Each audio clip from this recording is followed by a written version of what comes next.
Creo que ahora sí está todo en orden. Bueno, muy bien. Pues, primero que nada, agradezco su comprensión ante los imprevistos que hemos tenido para poder continuar con estos temas, pero pues ya el día de hoy estamos aquí para continuarlo. Esperemos que todo suceda bien y no tengamos ningún inconveniente. Muy bien, vamos a hablar hoy de la libertad, pero ahora en el orden humano, desde la psicología racional, como suele llamarse, la psicología filosófica, desde la naturaleza misma del hombre. Eh, bueno, lo primero que hay que decir es que en el ser humano, se conjuga la suma de las realidades. ¿Mm?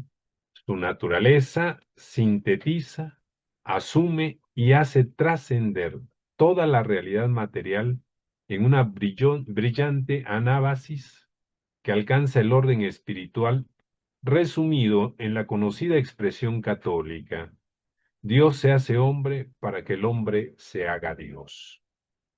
Esta magnífica expresión es literal en por lo menos un caso histórico, el cual nos basta y nos llena de esperanzas. Volviendo a la síntesis que es el hombre, digamos en primer lugar, el ser humano es una realidad concreta y singular. Res sería el trascendental en latín, lo cual implica que es un existente. Y divido esta palabra porque ex significa fuera o desde, y sistere significa mantenerse firme, o sea, estar fuera de su causa eficiente, manteniendo su existencia, su presencia con firmeza. Entonces, el hombre es un existente, una realidad que sustenta su propia existencia fuera de su causa eficiente. El ser humano, como todo existente, mantiene su unidad esencial de acto y potencia. Y recordemos que la potencialidad nunca es aniquilada. Siempre existe algo por expresar o un punto en el cual o al cual retornar. El origen, génesis, y el fin o entelequia. La palabra entelequia lo que significa es un fin, un telos que está inmerso en el mismo ente. La entelequia es la finalidad que un ente tiene en sí mismo por ser lo que es. Como ente corpóreo, su esencia está compuesta ilemórficamente.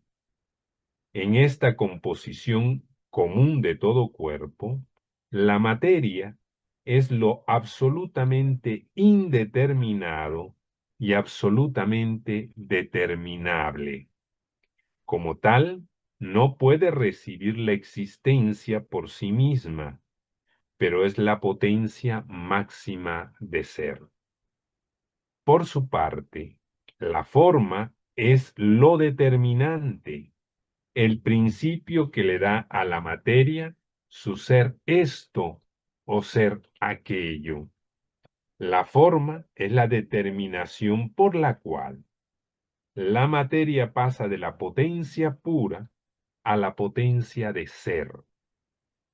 La materia pura o prima y la forma substancial son incapaces de recibir la existencia por sí solas, pero unidas íntima y competitivamente, forman una esencia capaz de recibir la existencia o acto de ser. La esencia viene así a ser lo que un ente es. mientras que el acto de ser primero viene a ser aquello por lo que un ente es o existe. Además de todo lo anterior, el ser humano es un viviente, un ente que se caracteriza por un grado especial de inmanencia, o sea, de la capacidad de permanecer y que sus actos permanezcan en su propio interior. Si de algún modo puede la vida ser conceptualizada en su esencia común, creo que es el concepto o idea de actividad inmanente. La materia parece poseer una actividad recibida de un principio exterior a ella misma, lo cual parece ser el significado profundo de la ley de la inercia. Pero el viviente no es así. Su actividad parece estar organizada desde su propio interior, teniendo por finalidad al mismo ente que genera la actividad. Estos actos inmanentes presentan varios grados distinguibles por un mayor grado de penetración de su inmanencia. Así, la vida presenta un grado ínfimo donde la inmanencia solo logra como máximo la continuidad expresiva de la vida dentro de la especie. Existe un segundo grado, donde la inmanencia logra la formación y retención del mundo en un grado mayor de inmaterialidad y acción exterior. Existe un cierto exceso de la inmanencia que desborda al ente viviente, pero hay aún un tercer grado, donde la inmanencia del acto alcanza niveles más extensos y profundos, hasta la misma existencia total asimilada en el interior del ente. ¿Sí me escuchan? Porque tengo congelada la imagen en mi pantalla. Correcto, sí se escucha, Sí, solo no correcto. hay presentación. Sí, no hay presentación todavía. No entró la presentación. Permítame un segundo, por favor. Eh, Déjeme tratar de que ingrese la presentación.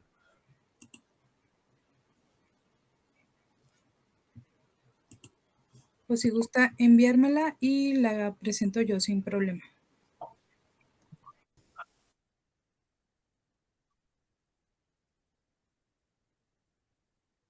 A ver, permítame.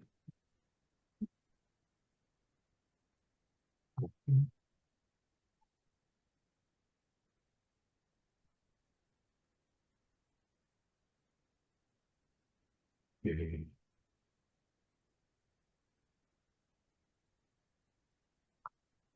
sí, creo que va a ser lo más fácil. Hable.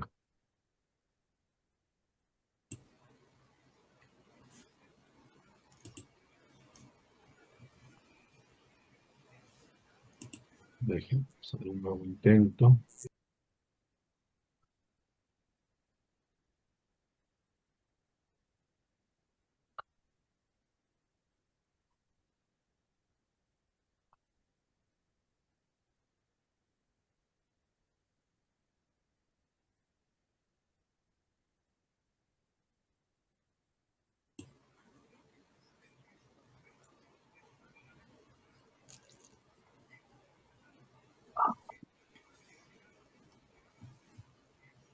Se supone que ya debe estarle llegando, pero no veo que le llegue. A ver, no le Aún ha llegado nada, ¿verdad? no.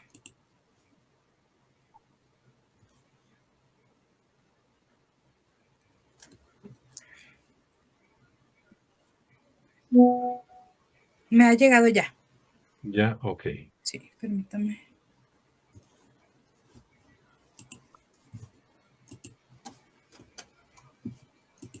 Listo. Ahorita volvemos sobre la presentación.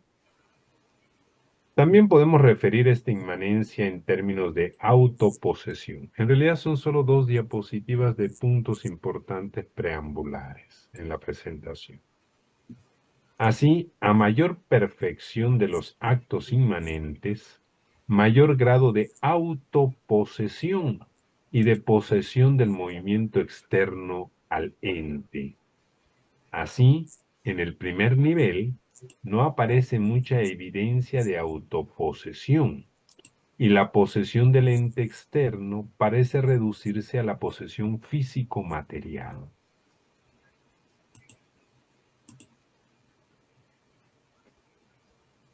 En el segundo grado, podemos observar además de lo anterior una mayor posesión de sí mismo, y la posesión del otro no es sólo material física, sino que alcanza la intencionalidad diferenciada, aunque opaca y oscura y confusa. Mas en el tercer grado se rebasan con mucho los dos anteriores. La autoposesión es más clara y precisa. Hay un yo incluso consciente, al mismo tiempo que inmaterialmente, significativa y trascendentalmente, con una clara distinción entre el ente y lo otro. Entonces, digámoslo así, hay 4 niveles de existencia material. La existencia puramente física, que no presenta ningún grado de inmanencia, sino que todo parece ser consecuencia de un impulso original externo al ente. Al parecer, esto sería el significado de la ley de la inercia, que a final de cuentas, un cuerpo continúa con el impulso inicial hasta que algo se le opone o lo desvía. Y estos los seres que llamamos precisamente seres inertes. Después de ello, vienen los grados vitales, donde existe inmanencia o semovencia, moverse a sí mismos. Los seres vivos se mueven a sí mismos. El principio por el cual cambian, pasan de la potencia al acto, parece surgir desde su interior y no del exterior. Y en este sentido, la acción, el paso de la potencia al acto, permanece en el interior del ente. Ese permanecer en el interior del ente y tener por finalidad el interior del ente es lo que se llama inmanencia vital. Pero no sólo realiza sus propios actos consigo mismo y permanecen en su interior, sino que además el viviente es capaz de apropiarse del otro que está fuera y convertirlo en su propio ser, de manera tal que la acción que realiza con el otro es interior al viviente y permanece y tiene por finalidad al mismo viviente. Ejemplo simple, un viviente consume el agua, hace una serie de modificaciones con el agua en el interior de su organismo para que esa agua beneficie al todo orgánico permaneciendo en él.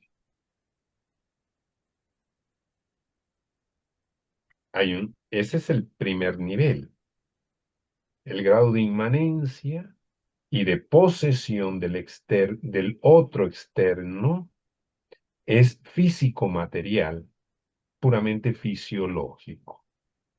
El segundo nivel es un nivel en el cual el viviente no solo se apropia físicamente del otro y realiza actividades dentro de sí mismo, sino que además tiene una intencionalidad no material de posesión y transformación.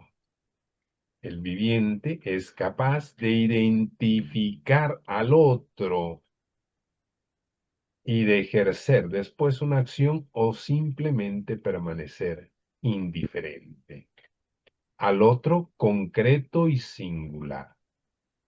Y hay un tercer nivel en el cual el viviente puede además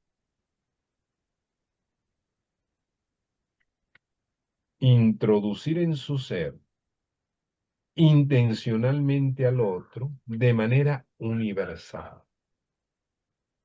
Y es el grado de la vida intelectiva. De estos 4 grados, el que propiamente nos interesa es el tercero y el cuarto. Esto es, si tenemos el nivel inerte y 3 niveles vitales, sería los últimos 2 los que son de interés para nosotros de manera muy importante. Pero los 4 tienen su importancia. ¿Sí? Los 4 tienen su importancia. El nivel físico impone ciertas exigencias y límites inevitables para el vivir. Estoy físicamente limitado en el espacio, en el tiempo, con las leyes de la inercia, con las leyes físicas, perdón, con las leyes físicas, con las leyes químicas, todas ellas atienden la naturaleza de los vivientes inertes. Y también yo estoy sujeto a ello. También cualquier ser humano estamos sujetos a las leyes físicas. Estamos limitados por el primer nivel vital, segundo nivel existencial de los seres corpóreos, o sea, los vivientes vegetativos. Todo mi organismo está ordenado sistemáticamente, o sea, formando sistemas cuya principal finalidad es mantener la existencia. Toda la actividad, por ejemplo, cerebral del hombre, nerviosa del hombre, incluso digestiva del hombre, tiene solo una finalidad, que siga viviendo el hombre. Y eso tiene un modo de actuar. El sistema nervioso tiene un modo de actuar. El sistema digestivo tiene un modo de actuar propio, que no lo ponemos nosotros, sino que nosotros estamos sometidos a esas normas. Si violentamos esas normas, obtenemos grados de insalubridad, o sea, estamos enfermos o con un gran riesgo de enfermedad. Y la enfermedad tiene una sola finalidad: destruir al viviente, o sea, la muerte. Así que la vida vegetativa, su primer objetivo es evitar que muramos. El segundo nivel es ya de mayor interés. El primer nivel vital, en su gran mayoría de actos, está fuera de nuestro alcance. Esto es, yo no sé cómo funciona mi organismo. Mi organismo funciona a pesar de lo que yo piense de él. En el segundo nivel, el nivel sensitivo, así llamado, segundo nivel vital, sensitivo, existe ahora una serie de características y potencialidades importantes para que el viviente alcance sus fines. El primero de ellos es precisamente el de los sentidos. O sea, facultades que son capaces de recibir la forma de las cosas, la forma sensible, singular de las cosas, sin que las cosas pierdan algo en ese acto. Cuando un viviente sensitivo mira, por ejemplo, a incluso su presa, el hecho de mirarla no le hace a la presa absolutamente nada, pero en el viviente que está mirando, todo ocurre. Esto es, él se hace una representación singular de su presa, de su olor, de su color, de su tamaño, a través de sus sentidos. Son un conjunto de sentidos y es un proceso que nos interesa, por lo menos en grandes rasgos, para nuestra charla del día de hoy. Observen ustedes que en esto no se rompe en el viviente y especialmente en el hombre, que es nuestro objetivo, su unidad. El hecho de que el animal se represente al otro como otro no disminuye su unidad, sino inclusive la afirma de una manera importante. Así que en cierto modo, el viviente sensitivo, además de ser él, es el otro en algún grado intencional, no biológico, porque biológicamente la cosa es al revés. En el orden del conocimiento sensitivo, el animal que ve, oye o huele es el que sufre los cambios por ver, oler, etcétera. Cuando un animal come a otro animal, el animal comido, la presa, es la que sufre los cambios en primer lugar, porque se va a transformar a través de una serie de actividades orgánicas en el sujeto predador. Entonces, observen ustedes que aquí tenemos una diferencia importantísima. En el acto de conocer sensitivamente, el único que se modifica es el ser cognoscente. Y el otro, llamado objeto, no sufre ninguna alteración. Todo cambia en el interior del sujeto, o sea, es inmanente.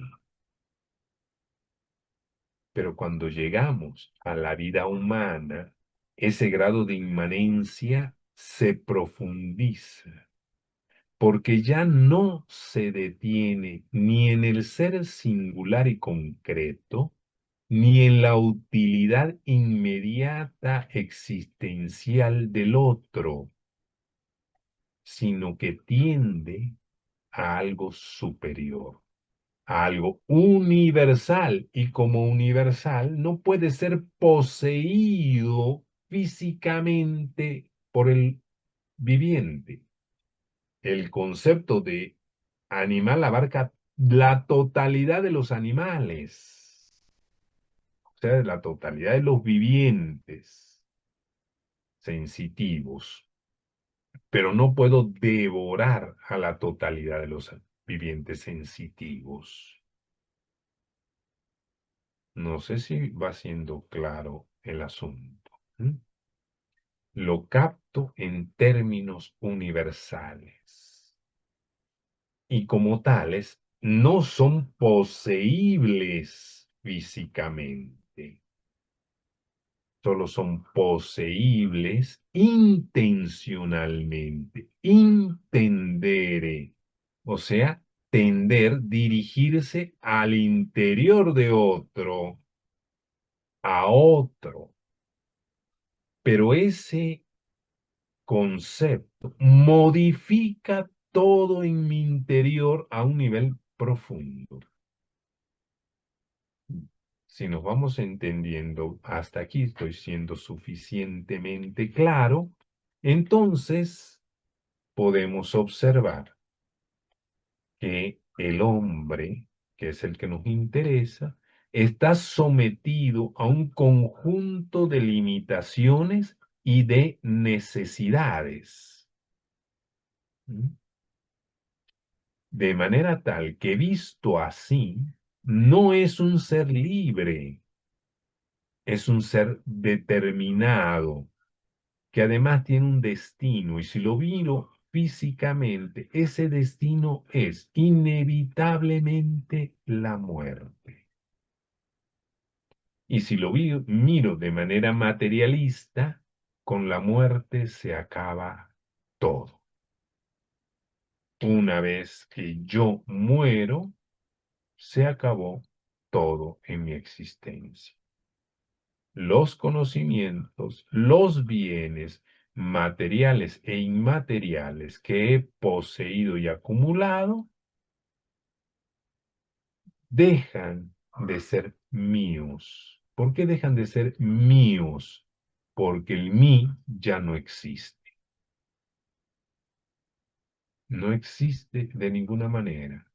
Todo mi esfuerzo desapareció de manera absoluta. Yo dejé de existir.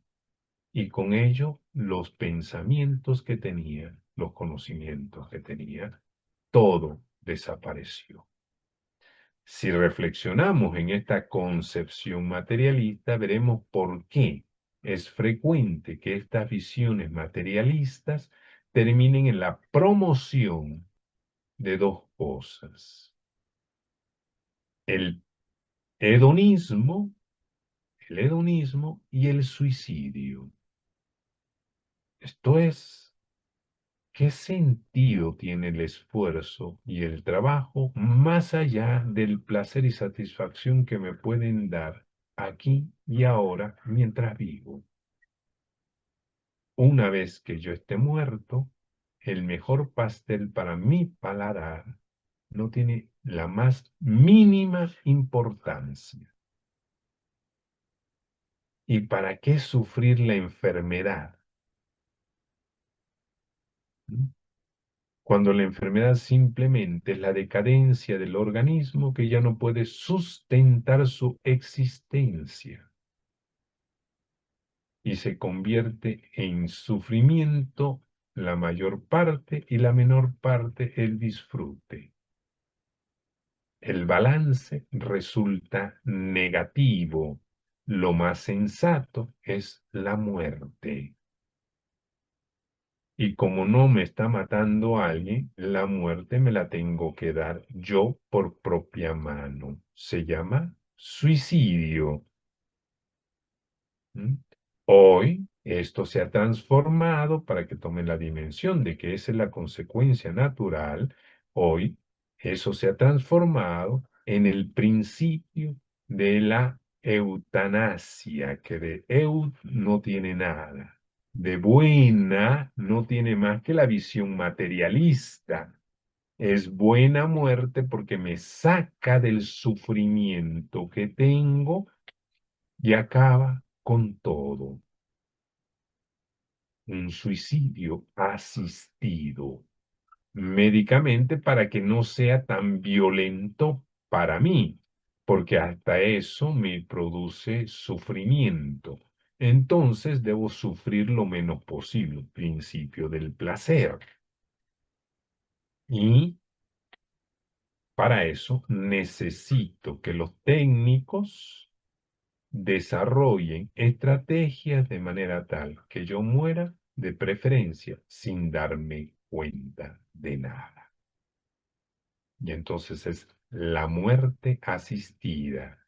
Me drogan, me duermen y después de eso, pues básicamente me inyectan, me ponen alguna sustancia que acabe con mi vida. Básicamente, estas mismas personas, por contradicción natural, están en contra de la pena de muerte. Porque en la pena de muerte la única diferencia es que no soy yo quien está decidiendo morir, sino es otro el que está decidiendo mi muerte. ¿Mm? Pero en cierto modo, vamos, eso puede suceder en cualquier caso. Si un médico me dice, mire, usted tiene cáncer, un cáncer incurable, él está determinando con esa determinación técnica que yo estoy muerto y que por lo tanto lo mejor que puedo hacer para no sufrir es suicidarme. Entonces, observen ustedes, esa es la concepción materialista y esa es la consecuencia inevitable. No nos asombremos que este mundo hedonista y materialista, ateo, termine sosteniendo la validez del suicidio. No, esa es la consecuencia natural. ¿Mm?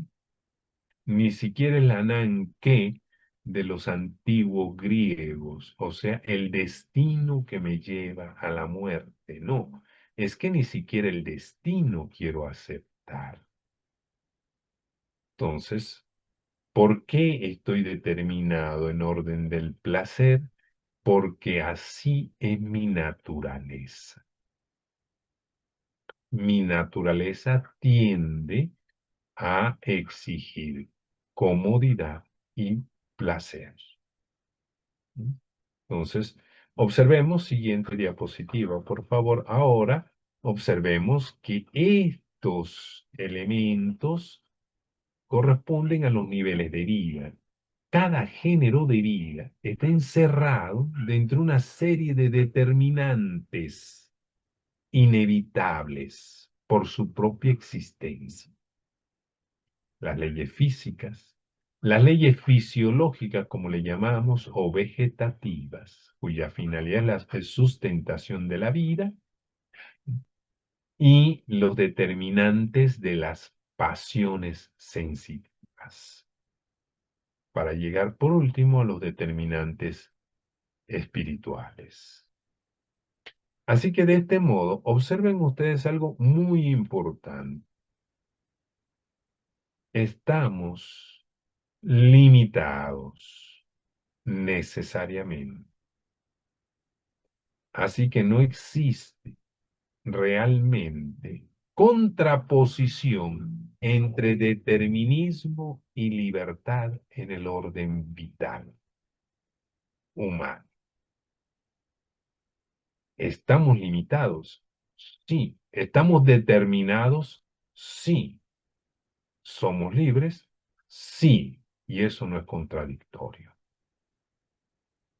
Esta parte tenemos que entenderla porque muchas veces se nos pone en un out-out propio de la modernidad, que nunca encuentra los términos medios, sino quiere los extremos. ¿Mm? No, no puedo elegir entre libertad y determinismo, porque son los dos en mi realidad cotidiana. De hecho, creo que lo más adecuado sería decir que somos libres porque estamos determinados como humanos. Si no estuviéramos determinados como humanos, sería imposible que fuéramos libres. Ujú. Ese tipo de libertad que no está limitada por el determinismo humano es el que está limitado por el determinismo angélico. O sea, El ángel no tiene las determinantes biológicas, materiales, pero tiene las determinantes de la esencia angélica. Y el único que es libérrimo, sin determinantes propiamente dichos, es Dios.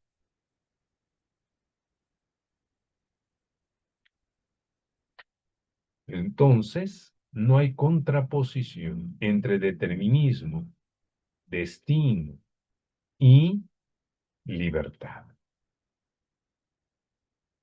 Esa es una falacia moderna.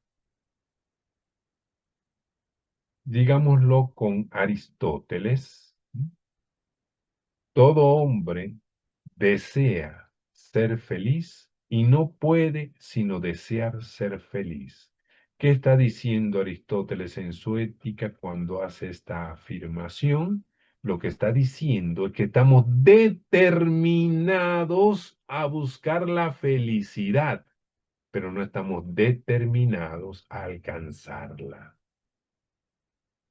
Todos deseamos ser felices. Es imposible para el ser humano no desear la felicidad. Absolutamente imposible. Entonces, si es absolutamente imposible bus- rechazar la búsqueda de la felicidad, es lo mismo que decir que es absolutamente necesario determinismo, señores. Absolutamente necesario estar 24 horas, 7 días a la semana, 365 días de cada año, buscando, deseando la felicidad. Eso se llama determinismo, señores. Así que no es nueva esta afirmación. Lo que pasa es que hemos perdido de vista su valor. El hombre es libre porque está determinado a buscar la felicidad. El camino para encontrar la felicidad y la definición de la felicidad es lo que está en libertad el hombre de hacer. Y en el hombre encontramos una, digámoslo así, doble naturaleza. La naturaleza sensitiva y la naturaleza espiritual. La naturaleza sensitiva, en cierto modo, es un opuesto a la naturaleza intelectiva o espiritual. Todo lo sensitivo pertenece al orden de lo singular y concreto. Todo lo que pertenece al orden espiritual es universal y abstracto. Así que si ustedes observan, ambas naturalezas exigen lo opuesto a la otra. Y aquí es donde viene la lucha del ser humano consigo mismo. Primera elección que tiene que hacer el ser humano entre su naturaleza sensitiva y su naturaleza espiritual. ¿Qué significa eso? No se trata de un out-out, sino de priorizar. ¿Qué va a priorizar cada persona? Sus necesidades, y lo repito igualmente he remarcado, sus necesidades espirituales o sus necesidades corporales. Entonces, no está decidiendo las necesidades, esas están determinadas. Está decidiendo el orden entre las dos necesidades. Y este es el primer acto volitivo profundo que determina el bien o el mal humano. ¿Por qué lo determina? Porque si elijo priorizar mi naturaleza animal, me bestializo. Y en cierto modo, por tanto, lo que estoy diciendo es que renuncio a mi naturaleza espiritual. Si priorizo la naturaleza espiritual, me humanizo. Así que hay dos órdenes posibles. Lo espiritual sobre lo material, que es el orden natural y propiamente humano, y por lo tanto perfectivo, o lo biológico sobre lo espiritual, que es propiamente lo bestial, y por lo tanto lo inhumano, y por lo tanto lo degradante del ser humano. Entonces, mucho ojo, observen ustedes que no puedo dejar de elegir. Estoy obligado, es necesario elegir. ¿Mm? La pregunta es tener claridad sobre qué es lo que se elige, en qué tengo libertad, o sea, posibilidad de elección. Tengo posibilidad de elección no entre las necesidades, sino entre la jerarquía de las necesidades. Eso es lo que tengo. ¿Sí? En el orden sensitivo tenemos dos órdenes facultativos importantes: el orden cognoscitivo y el orden apetitivo. El orden cognoscitivo es receptivo, es el acto de los sentidos externos y los sentidos internos. El acto apetitivo es la tendencia o el impulso hacia el otro, hacia lo otro. Y tenemos también doble posibilidad. Entonces vayamos a lo sensitivo. En el orden sensitivo están, el máximo que conocemos y sabemos, son 5 sentidos externos. El más básico de todos es el tacto. Esto es, podemos encontrar seres vivos a los que le falte uno, dos, tres, etcétera, sentidos, pero no podemos encontrar un viviente sensitivo que carezca de tacto. Puede no tener vista, pero tacto tiene. Puede no tener oído, pero tacto tiene. Puede no tener olfato, pero tacto tiene. Es el más básico de los 5 sentidos. Sus posibilidades son múltiples. Esto es, capta, está hecho para recibir la textura, por ejemplo, la temperatura, por ejemplo. Algunos modernos tienden a distinguir estos dos sentidos según las terminales nerviosas. ¿Mm? Pero entonces tendríamos que hacer una distinción muy grande. Pero parece que es formalmente el sentido que capta lo cálido debe poder captar su contrario, que es lo frío, porque pertenecen al mismo género, al género temperatura. Entonces no es necesario distinguir.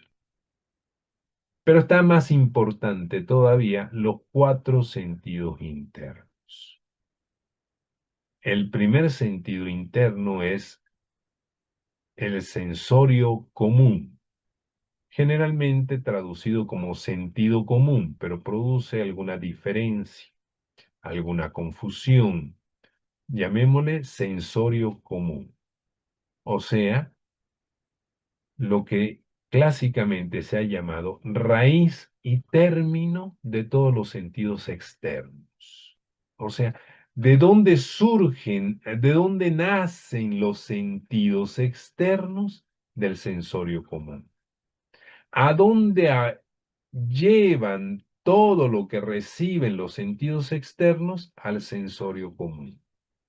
Entonces, el sensorio común es el origen y fin que tienen los sentidos externos. ¿Qué hace el sensorio común? Mantiene unido lo que en la realidad está unido y distinguido lo que en la realidad está distinguido. Hay una función más que es muy importante para muchas cosas, solo la mencionamos de pasada, que es el juicio de existencia. De alguna manera, incluso el animal, por el sensorio común, sabe que la cosa que huele existe en el mundo con independencia de él, aunque no pueda clarificar esta relación, aunque no la pueda clarificar. Es el juicio de existencia. Capta que está ahí un otro que no depende de él. Viene la estimativa natural, segundo sentido interno fundamental para el orden ético. La estimativa natural lo que hace es determinar si eso que está en el mundo, con independencia del viviente sensitivo, es benéfico o perjudicial para él. Si se adapta a su naturaleza, a sus exigencias, a sus necesidades, o por el contrario, amenaza alguna de estas cosas. Así que la estimativa natural es importantísima y juega un papel fundamental en la libertad humana. Sigue el sentido imaginación o fantasía en el caso del hombre. Imaginación. Imaginación viene de la palabra imagen. Es la facultad que permite conservar la imagen de las cosas.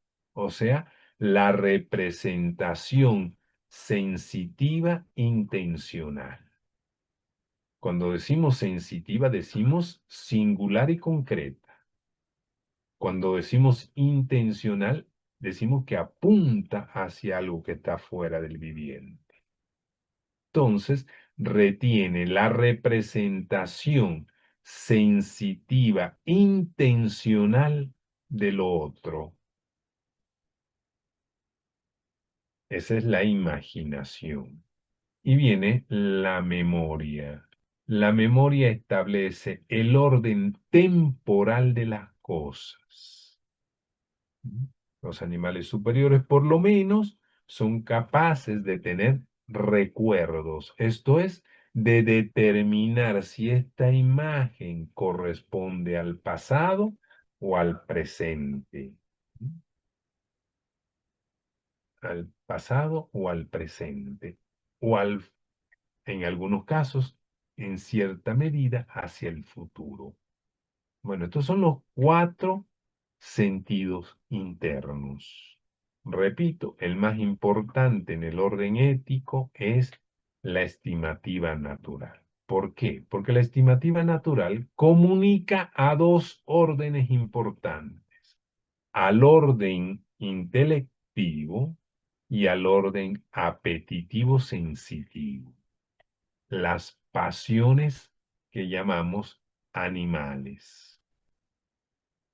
¿Cuáles son esas pasiones? Son 2 grupos de pasiones o géneros de pasiones. El concupiscible y el irascible. ¿Mm? El concupiscible tiene por objetivo lograr el placer, la satisfacción y hasta cierto gozo.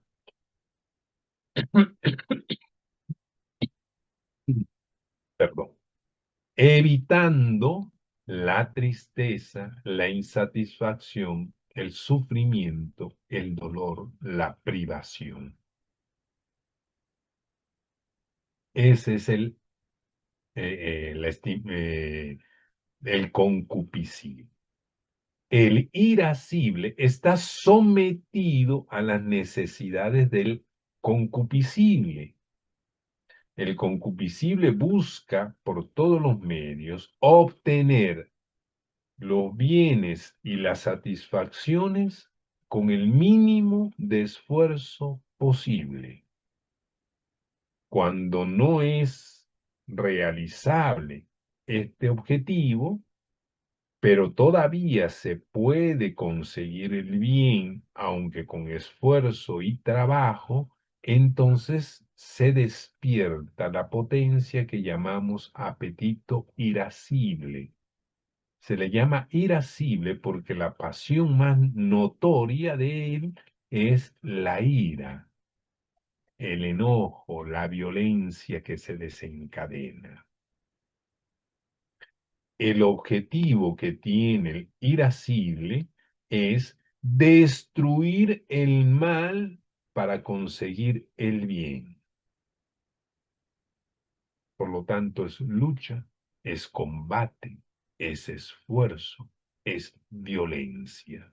Siempre es violencia, siempre es esfuerzo el irascible. Mucho ojo. El irascible va a tener mucha importancia cuando hablamos de la virtud de la fortaleza, señores. ¿Mm? De la fortaleza.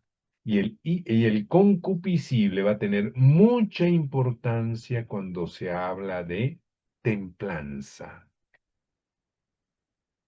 Mucho ojo con esto. ¿Mm? ¿Y quién activa el irascible y el concupiscible? ¿Cómo se ponen en acto? Por el juicio de la estimativa natural.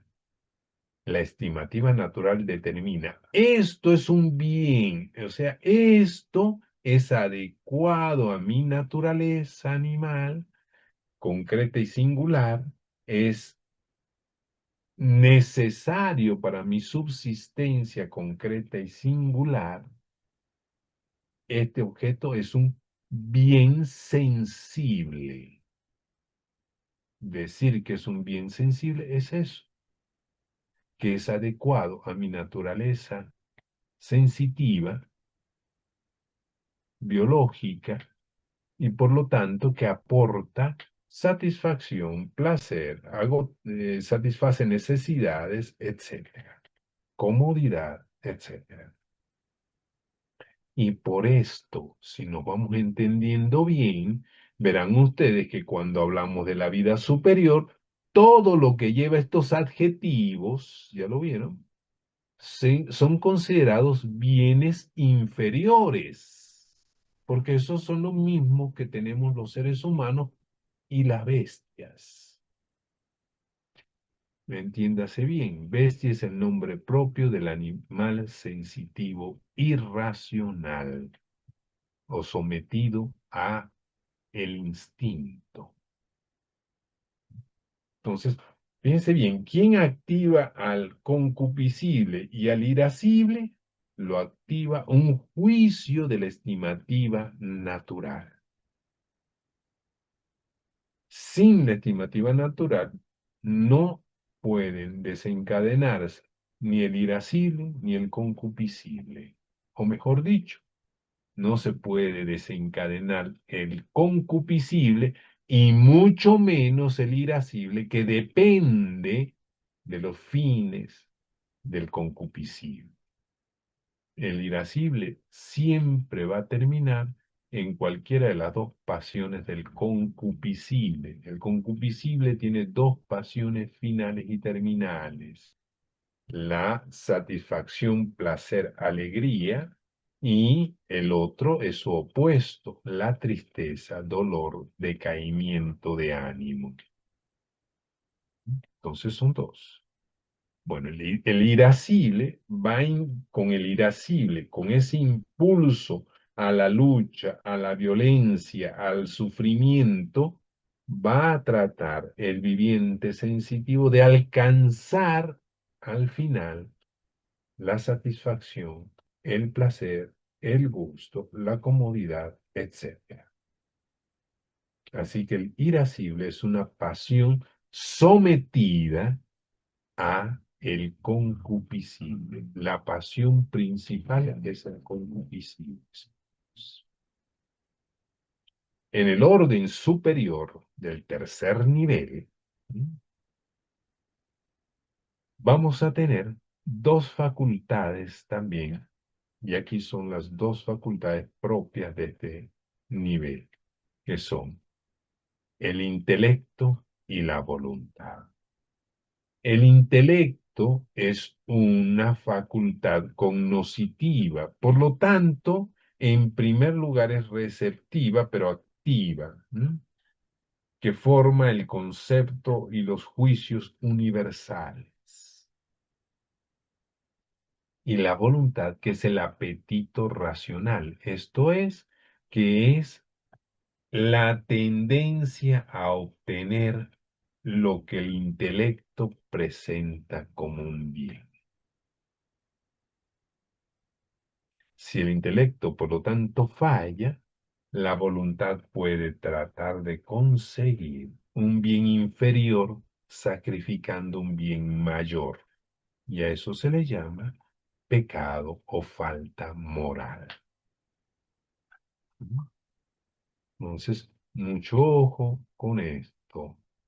El intelecto humano está determinado a dos cosas. En primer lugar, a la verdad. Y en segundo lugar, al bien. La finalidad del entendimiento es conocer la verdad y el bien. Conocerlos. La voluntad está determinada. La voluntad no es más que el impulso hacia lo verdadero y hacia lo bueno, o mejor dicho, a lo verdadero en cuanto bueno. O como dice San Agustín y Santo Tomás, el bien del entendimiento es la verdad y el bien de la voluntad es el bien. Entonces, mucho ojo con esto. ¿Por qué es el bien? ¿Por qué es el bien? Porque es lo que perfecciona al entendimiento.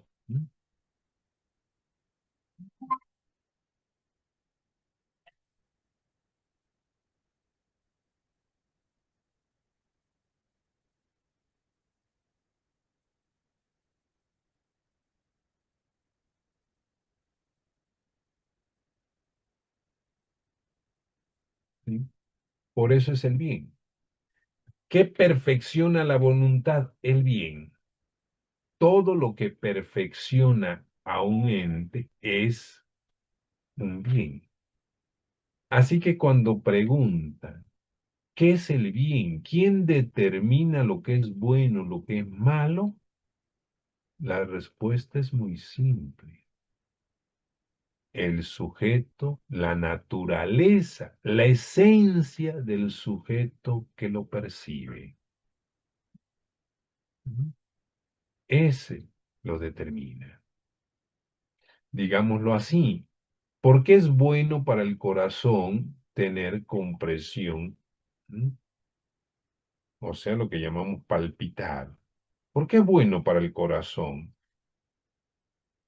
Porque el corazón está hecho para eso, para ser una especie de bomba que impulsa la sangre a todo el torrente sanguíneo. ¿Vamos bien? A todo el torrente sanguíneo.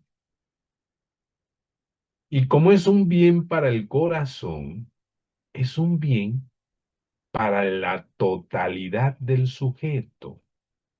¿Por qué? Porque el corazón no está para sí mismo, el corazón está para la persona. Bueno, ¿quién determina lo que es verdadero? La naturaleza intelectual del hombre, que nos dice que algo es verdadero cuando lo que está en el intelecto se ajusta, se adecua a la realidad exterior.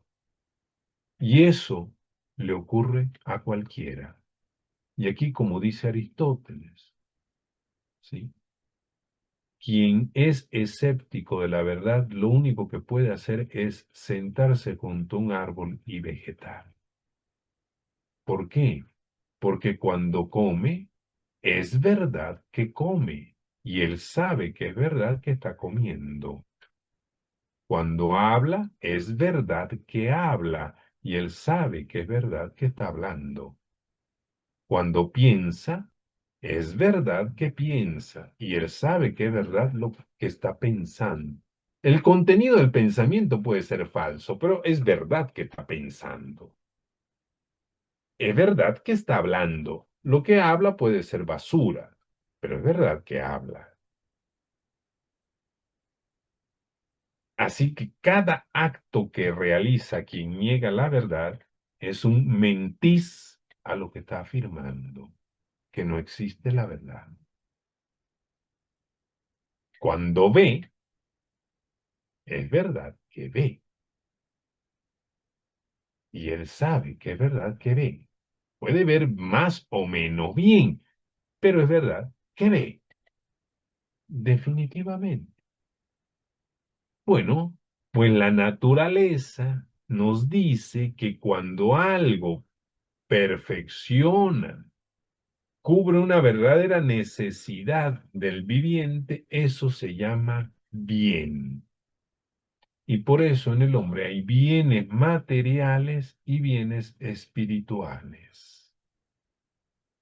Porque el hombre es simultáneamente un ser material y un ser espiritual. Así que tiene exigencias o necesidades, determinismos biológicos y tiene determinismos espirituales.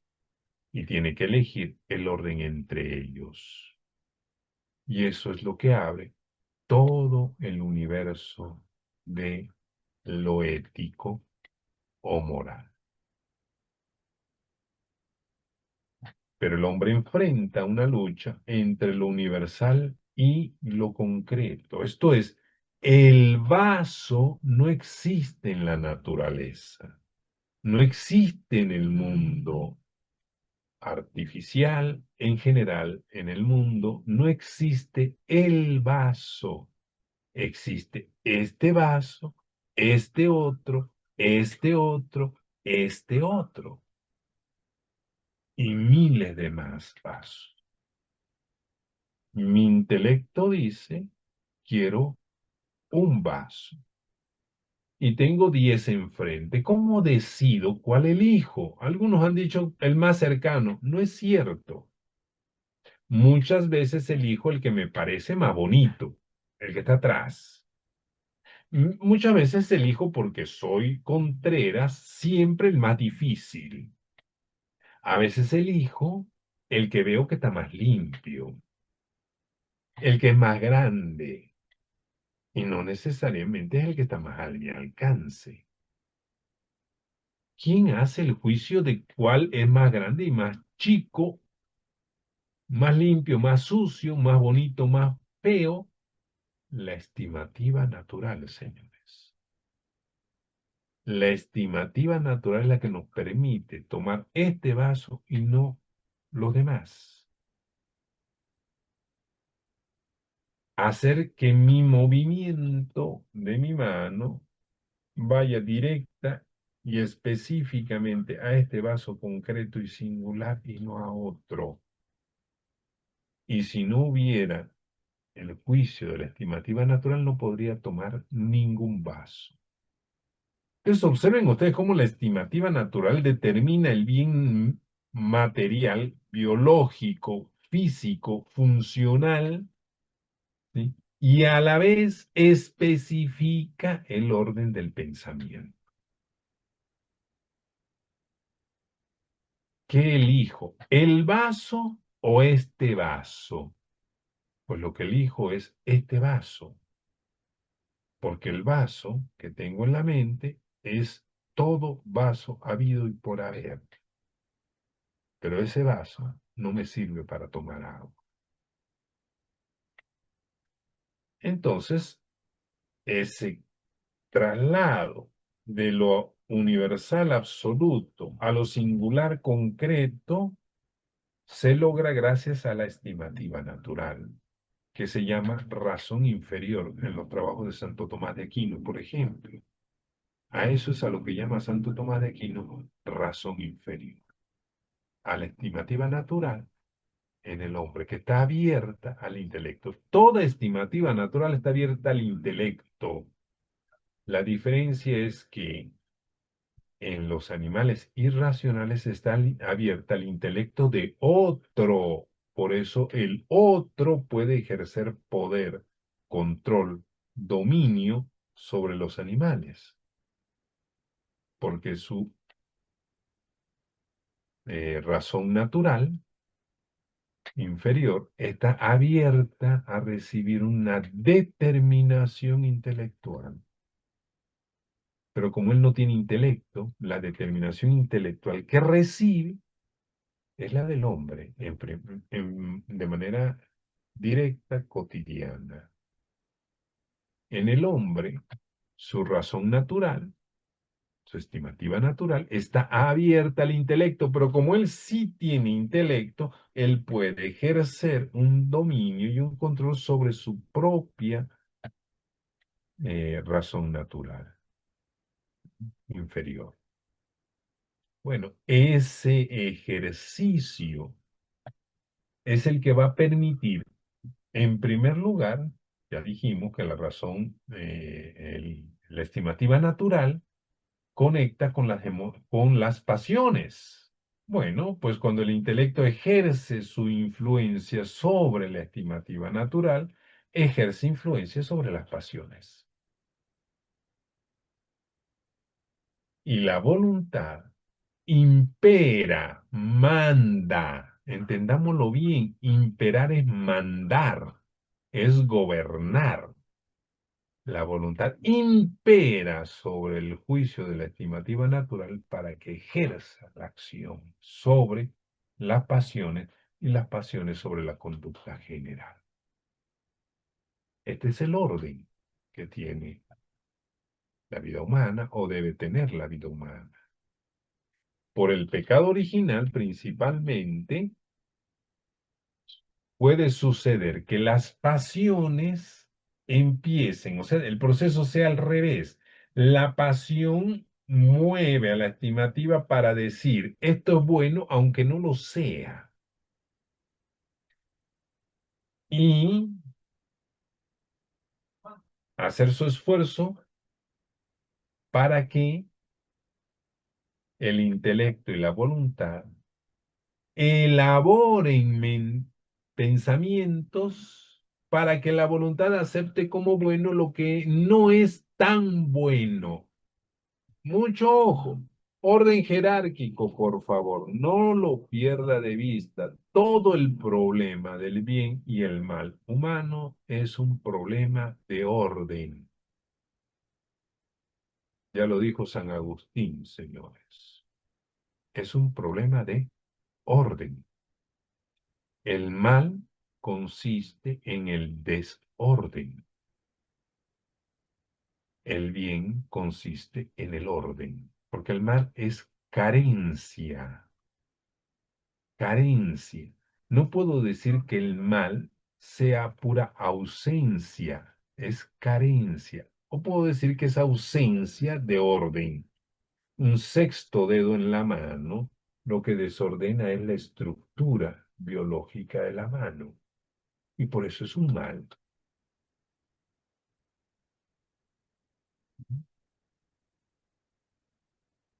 Desordena la mano,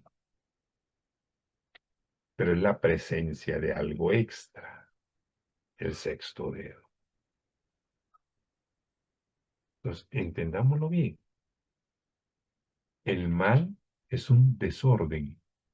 Todo cuanto existe, dice el principio metafísico, dice Santo Tomás, todo cuanto existe por el simple hecho de existir es bueno. Eso se llama bondad ontológica. Hasta el demonio, por su simple existencia, es bueno. El demonio es ontológicamente bueno, éticamente malvado. O sea, por su existencia es bueno, por sus elecciones es malo, por sus acciones es malo, por sus intenciones es malo. ¿Mm? Esa es la diferencia importante. No es lo mismo el bien ontológico u óntico y el bien moral. Todo, todo, todo es bueno por el hecho de ser. Todo. Oiga, ¿el satanismo es ontológicamente bueno? Sí, ontológicamente bueno. Oiga, ¿es éticamente bueno? No. Cuando digo bondad ontológica, estoy hablando del trascendental bonum, no de la elección ética sobre el orden natural de las cosas. Entonces, observemos cómo la libertad del hombre consiste precisamente en elegir los bienes superiores sobre los bienes inferiores, que implican una ordenación de su naturaleza donde lo espiritual esté priorizado sobre lo material. Y bueno, hasta aquí dejamos este tema, ya llevamos bastante tiempo de la explicación, pero era muy importante que ustedes pudieran ver en esencia dónde está el problema de la libertad y cómo interactúa la naturaleza biológica y la naturaleza espiritual. Bien, aquí me detengo. Pasamos a las preguntas que tengan, comentarios o dudas. Adelante, muchas gracias. Damos un momento para que las puedan escribir en el chat o si gustan abrir su micrófono, adelante.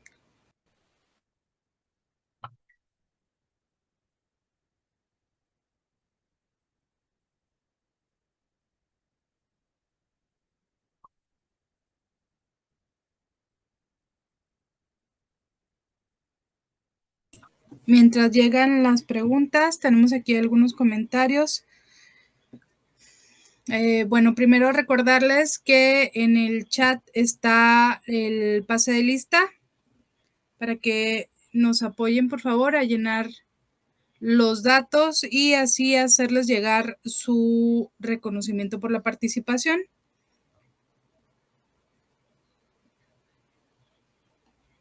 Nos saluda Tomás Pérez desde Saltillo. Saludos, Tomás. Guadalupe Durán nos saluda también. Nos comentan si vamos a proporcionarles las presentaciones. Sí, elaboraré un solo documento y se los envío. Ya nos había autorizado el doctor para compartirlo.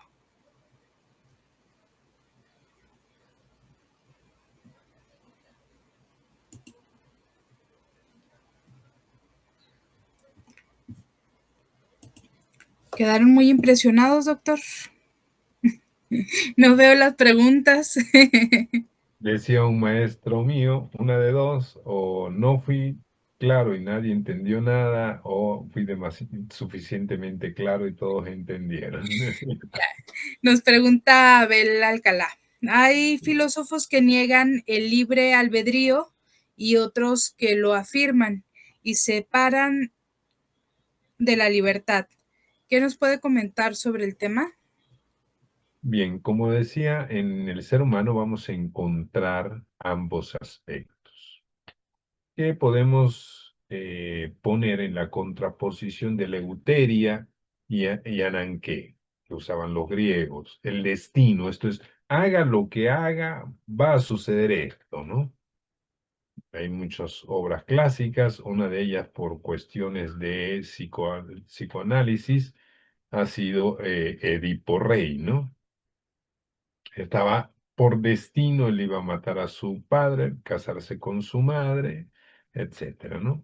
Y para que eso no sucediera, lo mandan a matar, que se lo lleve a alguien y lo mate.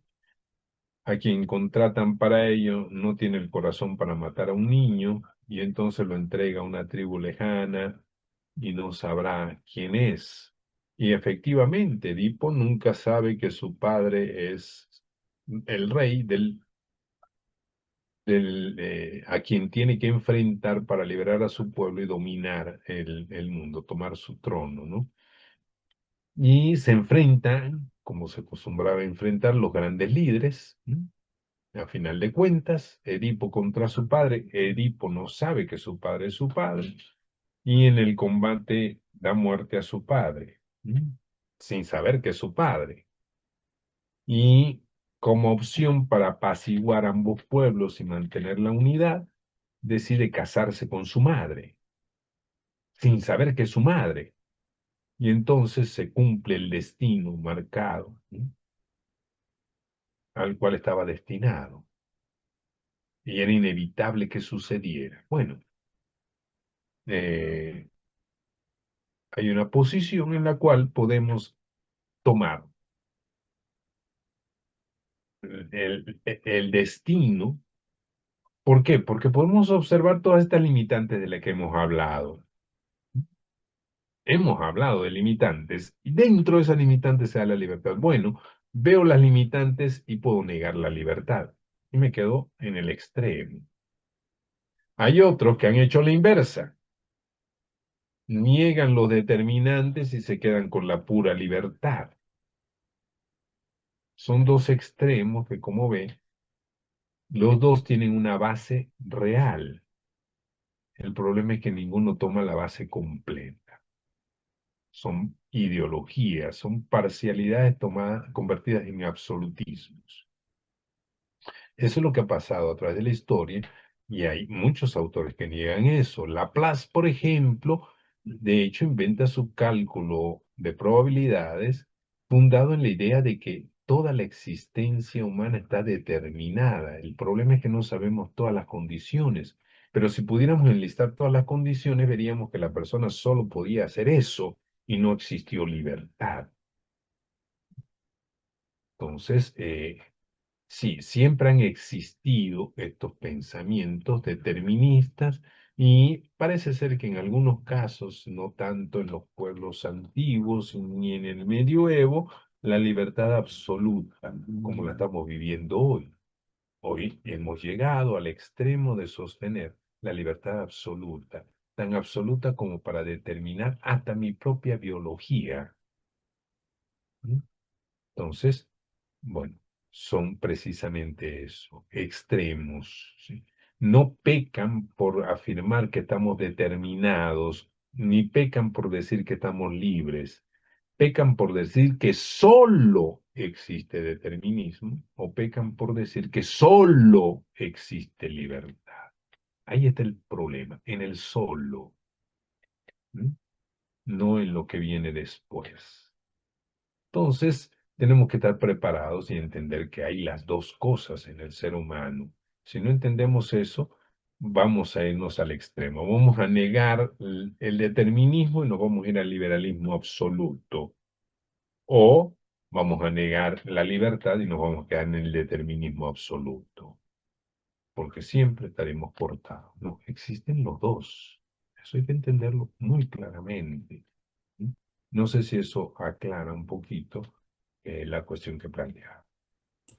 A ver, Viene otra pregunta. ¿Cómo podemos relacionar la estimativa natural con lo que llaman justo medio, en donde lo que para uno puede ser bueno, para el otro puede ser mortal? bueno, para empezar, eso ocurre básicamente cuando hablamos de seres distintos, especies distintas. Lo que es mortal para un hombre en realidad es mortal para todos los hombres. Y lo que es benéfico para los hombres es benéfico para todos los hombres. ¿Mm? con todas sus determinaciones necesarias. Una cosa puede ser buena para todo ser humano, excepto cuando está enfermo, porque está enfermo, o sea, porque ya salió de lo natural. ¿Vamos bien? Cuando salimos de lo natural, las cosas cambian, por supuesto. Generalmente invierten sus valores, ¿no? Pero si hago comparación entre especies, bueno, puedo hablar de que algo es bueno para uno y malo para el otro. Por ejemplo, el veneno de la serpiente es bueno para la serpiente, pero malo para la presa. El ratón que es mordido por la serpiente, el veneno lo mata. Y no solo lo mata, empieza a destruir su carne, sus huesos, los empieza a licuar. Y cuando la serpiente se lo traga, ya va avanzada la digestión del ratón. Y bueno, entonces el veneno es bueno para el ratón, para la serpiente, pero no para el ratón. Pero estoy hablando de dos especies distintas, donde además una es alimento de la otra. Estoy hablando de una relación específica. Entonces, hay que tener cuidado con estas cuestiones. ¿Sí? ¿Por qué? Porque no se vale decir que porque es bueno para la serpiente, entonces es extraño y absurdo que sea malo para el ratón. Pues no, porque son dos especies distintas. No puedo hacer esa comparación. Es un error lógico hacer ese tipo de cuestiones. Es como quien dice, mire, yo encuentro que es natural el homosexualismo porque hay animales que son homosexuales. Sí, pero hay otros animales que no lo son. O sea, ¿qué lo hace natural? Porque sea para una especie, es válido para todas las especies. Pues no, la realidad me dice que no. Entonces la pregunta es, ¿de qué especie estás hablando? Oiga, pero es que se dan ciertas cosas, sí, se dan, igual que se da la enfermedad, el cáncer, la locura, la miopía y hasta la gripe. Y eso no significa que sea natural y bueno para el hombre ninguno de esos estados. Entonces, tenemos que ir hacia la naturaleza de las cosas, porque eso es lo que nos permite determinar, nuevamente volvemos al bien y el mal. ¿Qué es lo bueno? Lo que es adecuado a la naturaleza de la cosa, en este caso, del ser humano. ¿Qué es lo malo? Lo que de alguna manera violenta o destruye o atenta contra la naturaleza humana. Eso es lo bueno y eso es lo malo. ¿Mm? Entonces, tengamos este cuidado. Si vamos a hablar de anormalidad, entonces estamos hablando de lo que está fuera de lo natural, que de alguna manera, por lo tanto, está violentando el orden natural del viviente, ¿no? O estamos hablando de dos especies distintas y, por lo tanto, es imponderable el asunto. Creo que eso es lo que tendríamos que decir al respecto. Y la naturaleza humana, pues no lo determina nadie. A final de cuentas, intentamos llegar al mejor conocimiento de la naturaleza de las cosas, ¿m? Entre ellas el ser humano. Eso no significa que hayamos terminado de conocer al ser humano y su naturaleza, pero algunas cosas las tenemos claras y seriamente asentadas, incluso por la ciencia positiva más moderna, y tenemos que atenernos a ello. Oiga, y si se equivocó, pues llegará el momento en que podremos corregirlo y darnos cuenta y decir, fuimos engañados por nuestros juicios, nuestros prejuicios, nuestros medios de conocimiento, nuestro instrumental para alcanzar la realidad, etcétera, y tendremos que corregir. Punto. Pretender que el hombre sea infalible, pues es pretender que el hombre sea Dios. Entonces, sí, y si nos equivocamos, pues nos equivocamos, pero no podemos esperar a conocerlo todo para empezar a actuar y para tratar de vivir bien y mejor. Y si nos equivocamos, pues nos equivocamos. ¿Y cómo sabes que lo que estás afirmando ahorita no está equivocado y en el futuro se va a mejorar? Pues precisamente porque no lo sé, me atengo a lo que sé ahorita Y cuando en el futuro se demuestre que las cosas cambiamos, entonces cambiaremos. Mientras, no tiene sentido. Esto es, lo que funciona para el bien, ¿para qué lo movemos? Movamos lo que funciona contra el bien. Esto es, contra lo que mejora y perfecciona al ser humano, en cuanto ser humano. ¿Sí? Bien. No sé si eso va aclarando estas cuestiones, porque son muchas cuestiones que se discuten así en la actualidad, ciertamente. Nos dice Rocío, excelente explicación del maestro, dejó muy claros y bien explicados los conceptos. Comentario de Ignacio García, tanto la imaginación, la memoria, la cogitiva, cogitativa y el sensorio común parece que cuentan con su órgano para realizar sus operaciones.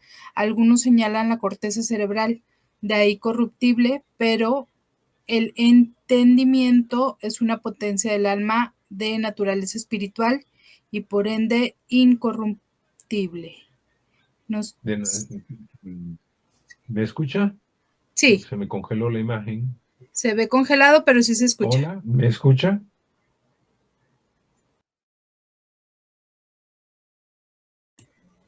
Sí se escucha, doctor. Me parece que se le fue el internet. Precisamente, precisamente el comentario, ¿no? Y así es. Dice Abel Alcalá, ahora también afirman que estamos determinados por el descubrimiento de la neurociencia epifenómeno neuronal, es lo que nos acaba de comentar. Sí, así es. De hecho, es hasta cierto punto natural. Esto es, si a mí me dice un físico que la vida, según su ciencia, la vida no existe, yo lo entiendo perfectamente.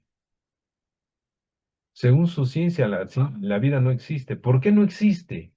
Porque la física no estudia la vida, lo excluye, digámoslo así. Entonces, ¿cómo va a encontrar algo viviente la física? No lo va a encontrar. Su naturaleza es el ser inerte, las modalidades y manifestaciones de la energía, etcétera, pero no la vida. Y si encuentra algo parecido a la vida, lo tiene que interpretar como físico, forzosamente en términos de energía. Que un biólogo jamás encuentre un acto humano, lo entiendo perfectamente. Es más, si lo encuentra, a menos que esté hablando de biología humana, que ya es una aplicación de la biología con otras cosas, si lo encuentra y no me lo reduce a lo instintivo, yo le diría, óigame usted, por favor, usted es biólogo, usted su límite es el instinto. Sí, bueno, ¿por qué me saca usted estas otras cosas que no le pertenecen a su campo? O sea, aprendamos que los campos están autolimitados. No es que yo, filósofo, le diga al físico, o tú no te puedes salir de aquí. No es que el físico dice, esto que está aquí es mío, nadie lo toca y solo yo lo estudio. Y viene el biólogo y dice, este aspecto del universo es mío y nadie lo estudia, solo yo, nadie lo toca. Y luego viene el sociólogo y el filósofo y el psicólogo y el abogado y cada quien autolimita su campo. No es que yo le esté imponiendo límites al físico, es que el físico dice yo soy físico y este es mi límite. Entendamos bien eso también. Las ciencias son autolimitadas. Por lo tanto, lo único que se le puede exigir a cualquier ciencia es una cosa: mantente en los límites que tú mismo te pusiste y no los rebases. Es lo que le puedo exigir. ¿Mm? No pretendas ir más allá, porque no te corresponde. ¿Y por qué no te corresponde? Porque tú dijiste que no te corresponde. Punto. Nadie te lo puso a ti. Esto es importantísimo también. A veces queremos que las ciencias hagan más de lo que pueden hacer. No le pidamos tanto, ni les permitamos tanto. Un físico no puede hablar de Dios, eso es teología, filosofía, pero no física.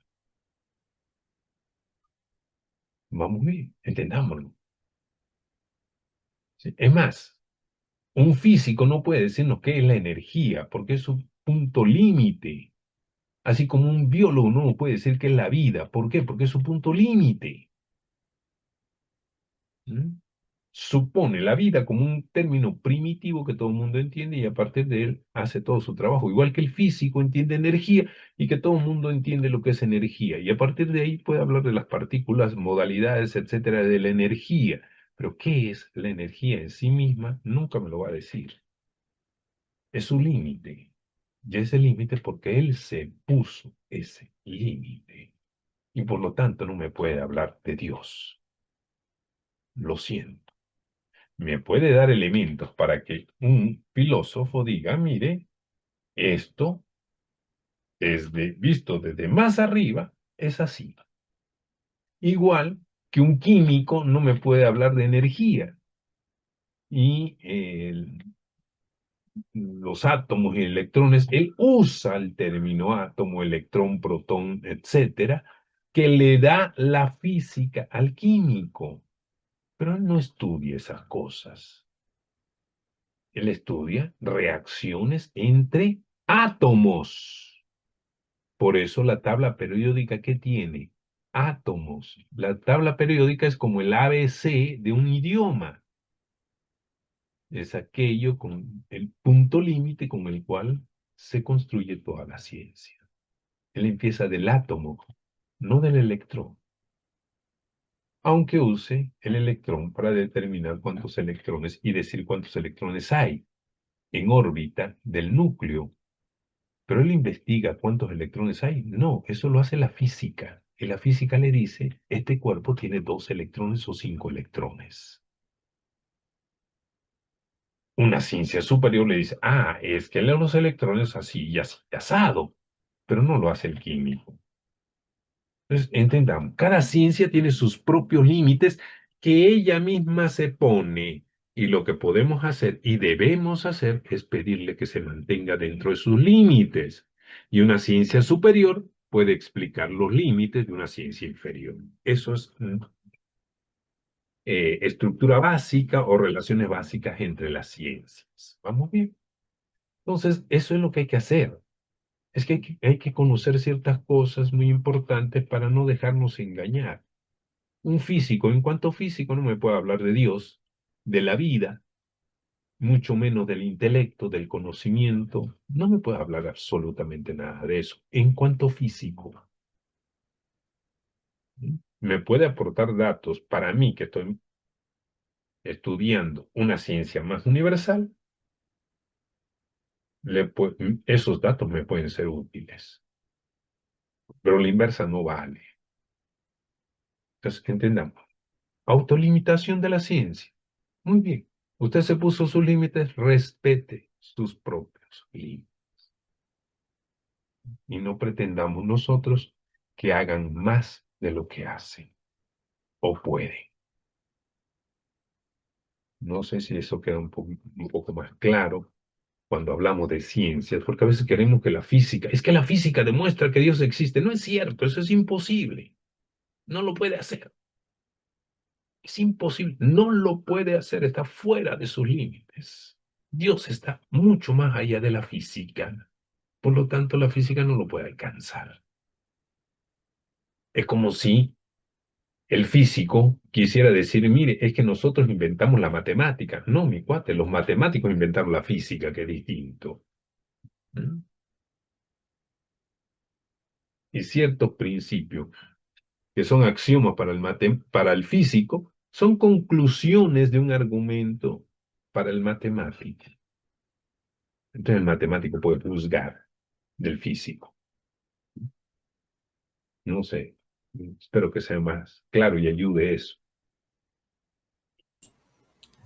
Guadalupe Durán, gracias profesor. La respuesta a la cuestión es la determinación de la enfermedad, que es la diferencia entre la misma especie. Muchas gracias. Doctor, Muchísimas gracias. Me permito compartir la pantalla para presentar el reconocimiento virtual que le haremos llegar. Muchas gracias. Muchísimas gracias por su tiempo, por su dedicación. Sabemos que no fue un tiempo fácil y por lo tanto, pues aún más agradecer su disposición para terminar este curso. La Federación Nacional de Filósofos, en colaboración con el Instituto de Filosofía Realista C, otorga el presente reconocimiento al doctor Jorge Fernando Sánchez Q por la presentación del ciclo de conferencias Fundamentos Metafísicos de la Libertad. A 11 de agosto, agradece por parte de Nicolás Sanet Fraire. Muchísimas gracias y muchísimas gracias por su comprensión, sobre todo por las dificultades. Para mí es un placer poder dar clase y la verdad muchas veces es un momento que me ayuda a repensar muchas cosas y me ayuda a incluso salir un poquito de las situaciones difíciles. Muchísimas gracias por su participación, su presencia y su invitación. Muy amable. Muchas gracias. Fernando, soy Abel Alcalá y quiero pues patentizarte la gratitud porque verdaderamente fue estas clases, estas ponencias muy ilustradoras y vamos a llevar un curso de algunas semanas donde vamos a hablar de este tema y pues que nos va a ayudar mucho para centrar nuestras pláticas y la discusión para que no se nos desborde y no caigamos en nada de útil o práctico, ¿verdad? Pues muchas gracias, muchas bendiciones y que salga todo bien ahí con la familia y tu hijo. Muchísimas gracias, Abel, muy amable. Gracias, gracias. Ojalá sí sea de utilidad y en todo caso, pues a su disposición como siempre, ¿no? Muchísimas gracias, Abel. Muchísimas gracias también a todos los que estuvieron constantes en estas exposiciones.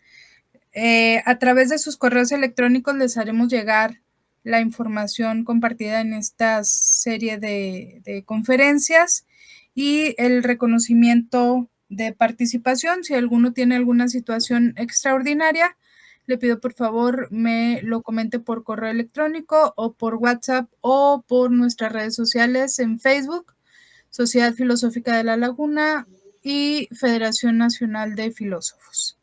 Nico, no sé si tengas algo que compartirnos. Pues, ahí disculpen la cámara, parece ser que mi teléfono no funciona adecuadamente. Doctor, muchísimas gracias. Sabemos de la situación que atravesaste y en ningún momento